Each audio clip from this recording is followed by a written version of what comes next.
नगरीय निकाय चुनाव का घमासान और कुछ देर बाद शुरू हो जाएगा मतदान। जी हां, आज एक बार फिर परीक्षा होगी दिग्गजों की, क्योंकि मध्य प्रदेश में शेष रह गए नगरीय निकाय से संबंधित चुनाव जो हैं उनके लिए मतदान होगा। कुछ देर बाद मतदान शुरू हो जाएगा। दोनों ही दलों ने ताकत अपनी झोंकी है और राज्य निर्वाचन आयोग के मुताबिक सुरक्षा के भी यहां पर्याप्त इंतजाम किए गए हैं। आपको बता दूं कि जो रह गई थी नगर पालिका और नगर परिषद, उनके लिए ये चुनाव हो रहा है।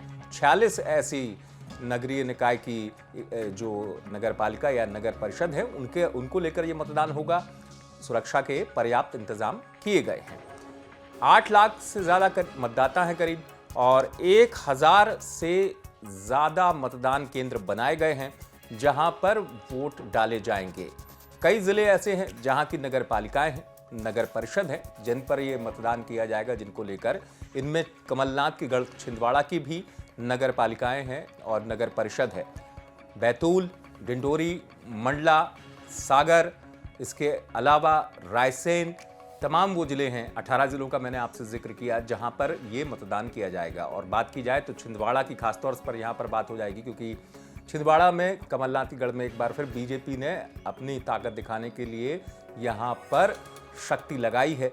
लेकिन अपने आप में जैसे नगरीय निकाय चुनाव में जो शेष रह गई ये सीटें थी, इनका मतदान जो है वो महत्वपूर्ण है, क्योंकि ये भी एक बड़ा चुनावी घमासान है जिसमें कांग्रेस हो या बीजेपी, दोनों ही दलों ने अपनी ताकत झोंकी है। यहाँ पर मैं आपको ये भी बता दूं कि कई नगर पालिकाएं ऐसी हैं, उदाहरण के तौर पर सागर की खुरई, जहां पर कई पार्षद जो है निर्विरोध निर्वाचित हो चुके हैं। ऐसी कई और भी नगर पालिकाएं हैं जहां पर कहीं 1, कहीं पर 2 पार्षद जो है वो निर्विरोध निर्वाचित हो चुके हैं। लेकिन अपने आप में दिलचस्प है ये मतदान जो थोड़ी देर बाद शुरू होगा, जिसको लेकर एक बड़ा सियासी घमासान भी देखा जा रहा है। इससे पहले महापौर के चुनाव हुए, नगर पालिका अध्यक्ष के भी चुनाव हुए, नगर निगम के चुनाव हुए। जैसा मैंने आपको बताया, वहाँ पर ताकत दिखी थी दोनों दलों की। परिणाम भी कांग्रेस को उत्साहित कर गए थे। लेकिन इस बार देखने वाली बात ये होगी कि जो शेष रह गई ये 46 जगह हैं जहाँ पर ये वोट डाले जाएंगे, वहाँ पर मतदान जो होगा उसका प्रतिशत क्या होगा, मतदाता का झुकाव क्या होगा, ये तो 30 सितंबर को आने वाले